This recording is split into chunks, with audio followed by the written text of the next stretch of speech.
नमस्कार, स्वागत है आप सभी का फिर से एक नए वीडियो में। बिहार में क्लास 8 का बोर्ड एग्जाम होना है और बोर्ड एग्जाम में लेखक का नाम जरूर पूछा जाता है। तो चलिए आज के इस वीडियो में हम आपको सारे लेखक का नाम याद करा देते हैं ट्रिक से। तो चलिए वीडियो को शुरू करते हैं। तो सबसे पहला है तू जिंदा है तो। शंकर शैलेंद्र इसके रचनाकार है। तो कैसे याद रखेंगे इसको, इस तरह से सोचना है, तू जिंदा है तो किसकी कृपा से, शंकर की कृपा से। ठीक है, और आपको याद हो गया। अब जैसे ही पूछा जाएगा तू जिंदा है तो किसकी रचना है, तो आपको तुरंत याद आएगा तू जिंदा है तो किसकी कृपा से, शंकर भगवान की कृपा से। तो आपको ये इस तरह से याद हो जाएगा। दूसरा देखिए, ईदगाह, इसमें से एक शब्द लेते हैं ईद और इसमें क्या है, चंद। अब इसको इस तरह से सोचना है कि ईद कब मनाते हैं, जब चाँद दिखाई देता है। ईद कब मनाते हैं, जब चाँद दिखाई देता है। तो अब आपको याद हो गया, कुछ नहीं, बस सोचना है। और जैसे ही आपने सोच लिया, एक कहानी की तरह बन गया और आपके दिमाग में ये बात याद रहेगा। अब जैसे ही पूछा जाएगा ईदगाह के रचनाकार कौन थे, तो आपके दिमाग में आएगा ईदगाह। अच्छा, ईद कब मनाते हैं, जब चाँद दिखाई देता है। चाँद से याद आ जाएगा चंद, क्योंकि इस तरह के जो प्रश्न पूछते हैं तो निश्चित रूप से ऑप्शन में दिया रहता है या मिलाने के लिए दिया रहता है। तो ईदगाह का क्या हो जाएगा, प्रेमचंद। चंद से याद आ जाएगा चाँद, प्रेमचंद। तीसरा है कर्मवीर। ये कर्मवीर और इसके लेखक है अयोध्या सिंह उपाध्याय हरिओद। इसको कैसे याद रखेंगे, तो इसको ऐसे सोचना है, कर्म करो तो हरि मिलेगा, कर्म करो तो हरि मिलेगा। अब जैसे ही इसको सोच लिए कर्म करेंगे तो हरि मिलेगा, तो कर्मवीर का जैसे ही पूछा जाएगा तो अच्छा, कर्मवीर, कर्म करेंगे तो क्या मिलेगा, हरि। हरि से याद आ जाएगा हरिओद, हरिओद से याद आ जाएगा अयोध्या सिंह उपाध्याय हरिओद। क्योंकि नाम तो याद ही रहता है, बस कन्फ्यूज हो जाता है विद्यार्थी कि किसका कौन होगा। अगला है बाल गोविंद भगत और इसके रचनाकार है रामवृक्ष बेनीपुरी। तो इसको ऐसे सोचिए कि भगत बनो किसका, राम का, भगत बनो राम का। तो जैसे ही पूछा जाएगा बाल गोविंद भगत, तो भगत किसका बनना है, राम का। राम से याद आ जाएगा रामवृक्ष बेनीपुरी। अगला है हुंडरू का जलप्रपात। तो इसमें से एक शब्द लेते हैं जल और इसमें से एक शब्द ले लेते हैं काम। तो जल का क्या होता है, हमारे जीवन में बहुत काम होता है। तो जैसे ही पूछा जाएगा हुंडरू का जलप्रपात के लेखक कौन था, अच्छा जल है। इसमें जल का क्या होता है, बहुत काम होता है। काम से याद आ जाएगा कामता प्रसाद सिंह काम। यहाँ तो स्पष्ट है बिहारी के दोहे, तो लेखक भी है बिहारी। अगला लेते हैं ठेस और इसके लेखक है फणीश्वरनाथ रेणु। तो इसको ऐसे याद रख सकते हैं, ठेस लगी तो रेणु रोने लगी। बस ऐसे सोचिए, ठेस लगी तो रेणु रोने लगी। ठेस लगा तो कौन रोने लगी, रेणु। तो याद आ जाएगा ठेस। जैसे पूछा जाएगा ठेस कहानी के रचनाकार, तो ठेस लगी तो कौन रोने लगी थी, रेणु। तो याद आ जाएगा फणीश्वरनाथ रेणु। अब बच्चे की दुआ। तो बच्चे की दुआ कबूल कर, इसको ऐसे सोचिए, बच्चों की दुआ कबूल कर। कबूल से याद आ जाएगा इकबाल, कबूल इकबाल। ठीक है, मिलता जुलता शब्द है, याद आ जाएगा। यहाँ पे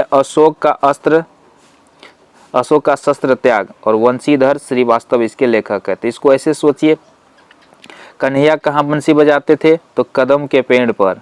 मैं भी, कन्हैया बंसी बजाते थे कदम के पेड़ पर। तो आप इसको ऐसे सोचिए, आप बंसी बजाते हैं अशोक के पेड़ पर। अशोक के पेड़ पर आप क्या कर रहे थे, तो बंसी बजा रहे थे।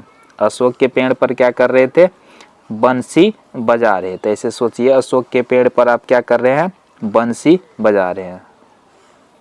तो याद हो गया। पूछा जाएगा अशोक का शस्त्र त्याग, अच्छा अशोक का पेड़ पे क्या कर रहे थे, बंसी बजा रहे थे, तो बंशीधर श्रीवास्तव।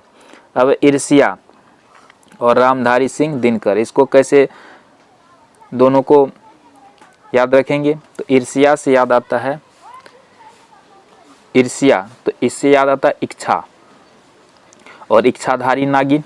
अपने सीरियल जरूर देखा होगा, सुना होगा इसके बारे में, इच्छाधारी नागिन। तो ईर्ष्या को याद कर लीजिए, ईर्ष्या से मिलता जुलता शब्द है इच्छा और इच्छा से इच्छाधारी नागिन।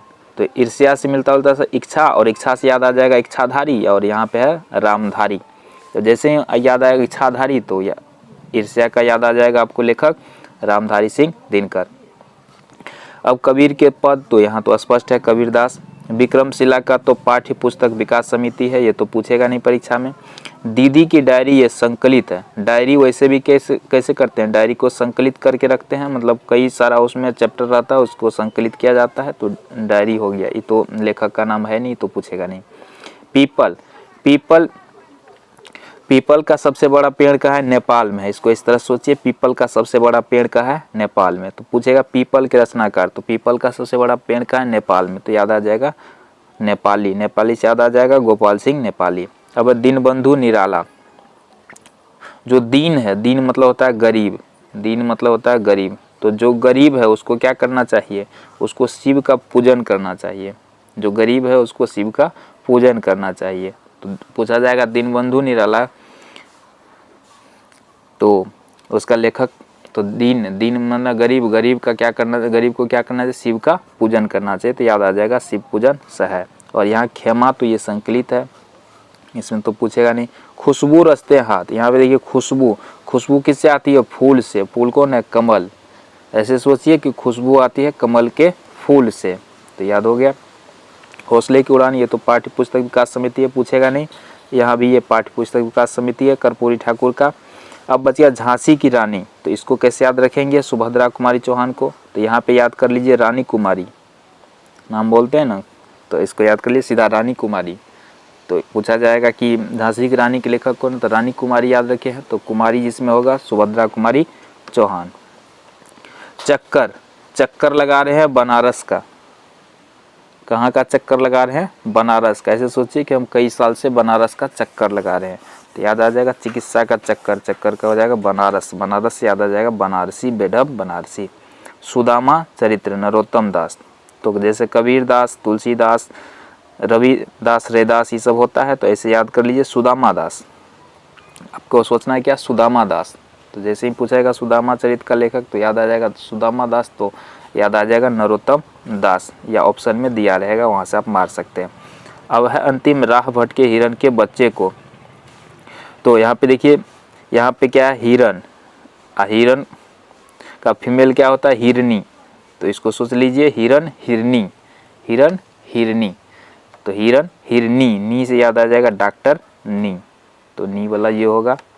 इस तरह से आसानी से याद रख